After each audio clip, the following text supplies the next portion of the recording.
I think that the kind of history that we need to look at to understand the contemporary violence is much more to do with the economic history and the very uneven impact of economic reforms on opportunities within Nigeria. The reality is that economic reforms have had an extremely uneven impact in the country, that the Southwest has done much better out of it than the North and especially the Northeast.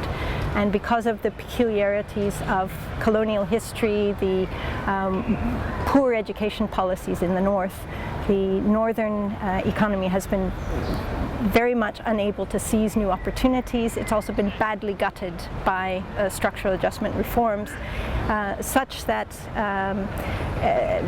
poverty in the North is 40% higher than poverty in the Southwest.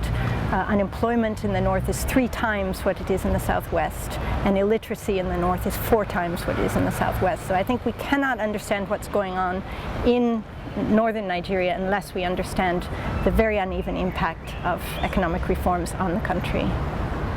Identities are so entrenched in northern Nigeria, you cannot run away from the fact that identities are important in the way people look and see each other, how they relate with one another in terms of groups, or in terms of how they even see government policies. They look at it strictly from a lens of identity. And in northern Nigeria, Islam is such an entrenched identity. It's important for you to look at it from that perspective. It's been there for over 200 years, and people sort of look at it, look at themselves through those lenses. Everything government does is seen through that. In terms of one of the recommendations from the briefing is the fact that there's serious intra-regional inequalities that need to be addressed. But I don't think that's such a factor, in the sense that in parts of northern Nigeria, there are areas that inequality is greater than in the Northeast. So there obviously must be other factors that have led to the rupture of violence in that area. And I think that's what the briefing needs to look at. The northwest of Nigeria, which is Sokoto axis, Sokoto, Zamfara and Kebbi states, have poorer social development indicators than the Northeast does. But the Northeast has had a tradition, and historically the Borno Emirate existed for a very long time, and it's Islamic based, and a lot of people still go there for Islamic learning. So that could be another factor that has led to the rise of these kind of insurgencies like Boko Haram. I very much agree with the idea that inequality is critical, but I would suggest that it's not just intra-regional but also inter-regional inequality.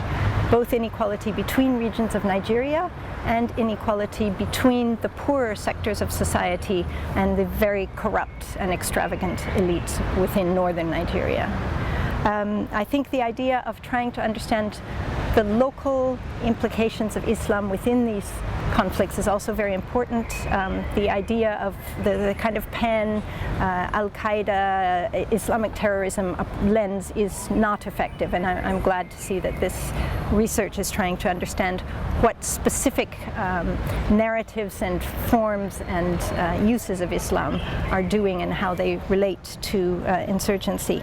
I have a bit more trouble with the ideas of focusing on inclusive development, devolution, and citizen protection at the core of the security agenda. I think that one of the biggest problems is the failure of an effective centralized narrative and set of policies in addressing problems of inequality, problems of poverty, problems of insecurity. I think that to devolve some of these issues to very weak local governments, to very weak and sometimes divided civilian populations is extremely problematic, and a lot of the inclusive development approaches, particularly in the case of northern Nigeria, actually exacerbate the problem. Graduate unemployment schemes tend to focus on employing graduates in the informal economy, and they are crowding out many of the traditional occupants of the informal economy who are quite resentful of graduates crowding in on an already saturated informal economy, or on microcredit, which just crowds more and more weak, underfunded survival activities into a saturated space. So I think that creating decent jobs is a critical issue there, and the package package of contemporary inclusive development policies really doesn't give that quite as much attention as it deserves, rather than just trying to solve unemployment by crowding more people into the informal economy. Well, I think it's just the issue of intra-regional inequality, and I think that's what, I mean, that's the main thing that I'll pick on. And like I said, it's not so clear-cut that there's such a huge gap between the North and the South. And when you talk about margins, it assumes that the people in the Northeast have been exempted completely from development issues. The structure of the Nigerian state is such that there are 3 tiers of government, and the state, the federal and the local governments are quite close to the people. And ideally, they should have an impact on reducing inequalities in those areas. However, because of things like corruption, which is widespread in Nigeria, this has not happened, and I think that is one of the things that Yusuf himself said, is this injustice within the ruling elites that has led to a feeling of injustice within the poorer, the less fortunate. And so a lot more has to be done about changing the perceptions of the ruling elites to make sure that they're governing for the people, not just for themselves. President Buhari is an extremely savvy and extremely experienced leader. I'm sure that there's nothing that I could say that he doesn't already know, and I think one of the most important things about his leadership is he not only knows and understands the army, he knows and understands the North, but he also cares about the North and is very committed to addressing this. If I were to suggest areas of emphasis, the only 2 things that I would suggest are that he maintain a focus, and he has indicated that he will do this, on the economic problems as well as the military strategies for containing Boko Haram. That the need to generate employment is really at the center of addressing the insurgency, and in that regard also the extent to which economic problems are part of what is perceived as Islamic radicalization. Research has demonstrated that many Boko Haram members are actually very poorly schooled in Islam. They don't know very much about it, they don't know the doctrines that are central to Boko Haram.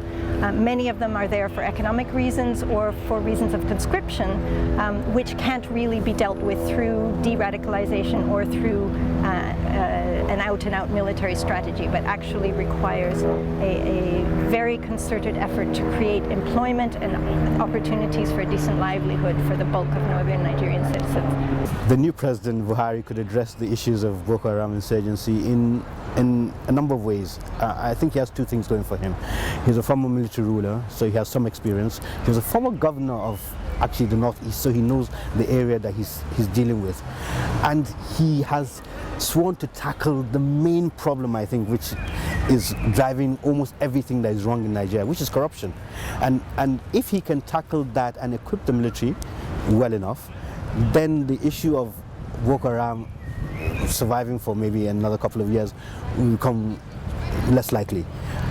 So those are the 2 ways which I think, those are 2 things which I think he has going for him, and I believe that he will be able to